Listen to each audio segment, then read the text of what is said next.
Matt Stuckey is the executive chef at Screen Door on James Island. In this edition of Quintin's Close-Ups, I sit down with the chef one-on-one. And be sure to download the free Quintin's Close-Ups app in your Apple or Google Play stores. Well, Chef Dad, it is so good to meet you. It's good to be here, Quintin. I really appreciate this. That's no problem at all. Yeah, we just talked about this just off camera, but you spent one semester here at the College of Charleston. I did. Before I got really, into the culinary side of my life, like I did, was trying to figure out, spent one semester here as a historian. Wow. I was a history student working on a possible degree, but it didn't pan out. Restaurants, kind of took me under, and that's where I spent the rest of my time. Wow. What is the state of the Charleston restaurant scene right now in your mind? It's good. As we continue to progress, things are getting better. There's a lot of restaurants opening in Charleston, as I'm sure you're aware. Every time you turn around, somebody else is opening a new restaurant.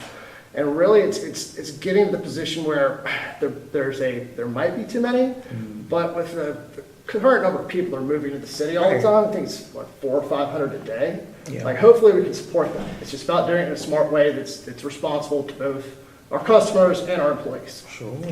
So when we talk about the restaurant scene in Charleston, one of the things we have to be really aware of is the state of hireable employees. Like, do we have the staff, do we have the personnel to make it the experience we want for our customers?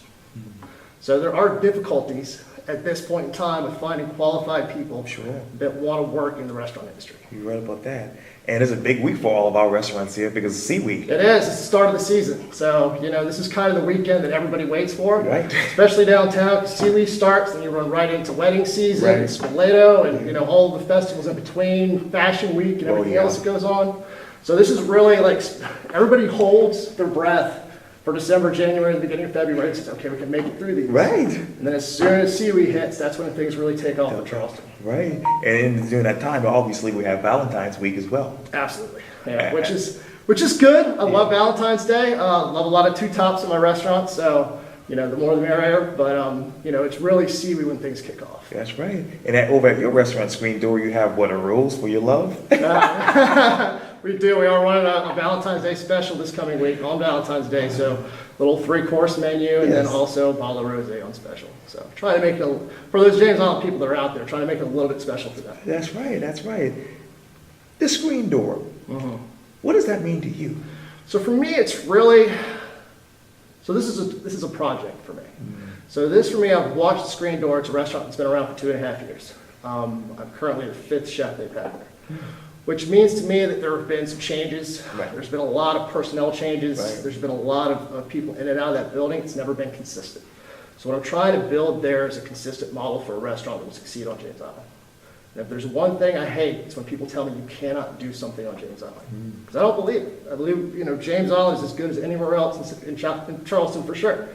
And the ability to build a restaurant that really brings to the table these things that James Island doesn't have right now is what I'm really passionate about.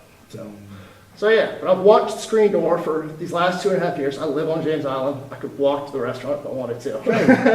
Right. So, and seeing these ups and downs. Sure. And from my culinary background and seeing what I have to offer, it was an easy fit for me. It really was. It was something that I wanted to do personally to see that restaurant succeed, and also, to kind of show people that it's not just James Island that's going to be an issue. It's about how you build your restaurant, how you treat your clients. You're right about that. And you wanted to help the owner of Cinco Tec-Mac get his success off the ground. So I was consulting for Roberto Perez Vega. Right. And that was an interesting concept. That was also something I was very much intrigued by, the Tex-Mex and how devoted he was to that cuisine. He's from Texas. Like, he showed me a lot. I went to Texas for a week and ate all over the place. And that project was something that was definitely close to my heart. But, things change, and as we moved on, and obviously consulting, it's getting people started and getting where they need to go. So I started Screen Door Consulting and decided to take that on as executive chef. Wow. Yeah. It's funny. So I was executive chef at Oku for 5 years with the Indigo Road Group. And when I left there, I did a lot of soul searching. In that period, I did a lot of consulting and pop-ups and working for myself, trying to figure out what the next step would be. And a buddy of mine who was also doing consulting, we joked occasionally about how we're going to start a consulting business where we give people 1,000 reasons not to open a restaurant in Charleston. Because if you don't have a good plan and you don't have a set idea of who you want to be Right. and what you're going to do, then you're never going to succeed. But most of it, 100%, comes down to who you hire. It's the people that work for you that determine the success of your restaurant. The Indigo Road does an excellent job with making sure that all of their employees are well taken care of and are responsible for their happiness. Right. So you have to think of it not just as a business owner, but as a personnel development.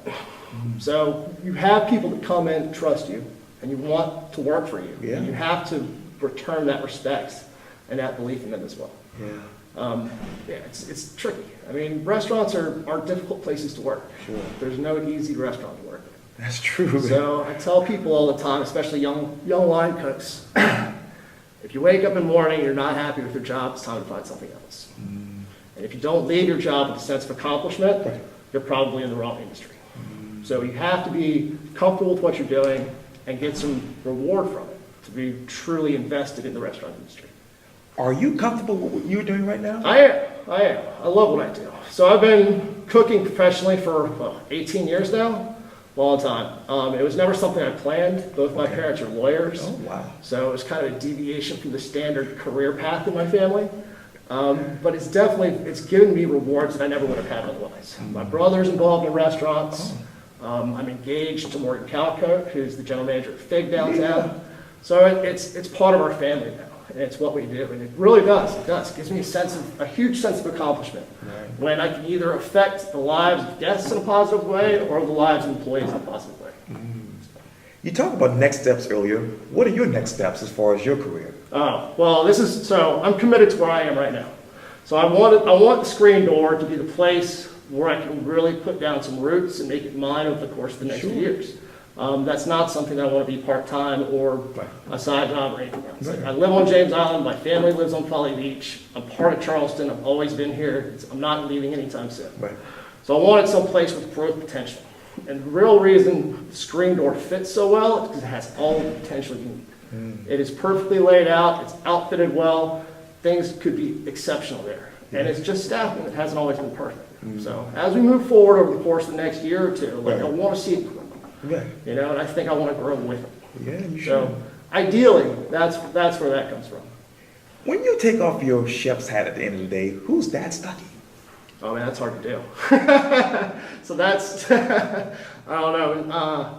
My fiance would probably say still Chef That Stuckey. Really? Yeah, this is a full-time job. If you don't have passion for it, when I say full-time, it's not 40 hours a week. This is all of the time. Wow. So if you don't have passion for what you're doing, you don't have the drive to succeed, then it's not there. I mean, I'm lucky enough to have a significant other who's also involved in the restaurant business. Yeah. So the hours, we understand each other. Right. We understand the trials and tribulations of being a manager in a restaurant. Right. So we try not to talk about it too much at home. Try to, but inevitably what ends up happening is we start a conversation and it works its way back around to restaurants and Right. food and wine and all the things that we have to deal with on a daily basis. So when I take the chef hat off at the end of the day, who I am, if it's possible, it's lazy on the couch. But it's also somebody who wants to, I want to push this industry to better itself every day. So whatever that takes, through my hard work or my influence on employees or my influence in the industry, it's about moving together as an industry as a whole. That is amazing. Yeah. Well, Chef That Stuckey, thank you so much for your time. I really, really appreciate this. It's my pleasure. Thanks for allowing me to talk to you. Anytime.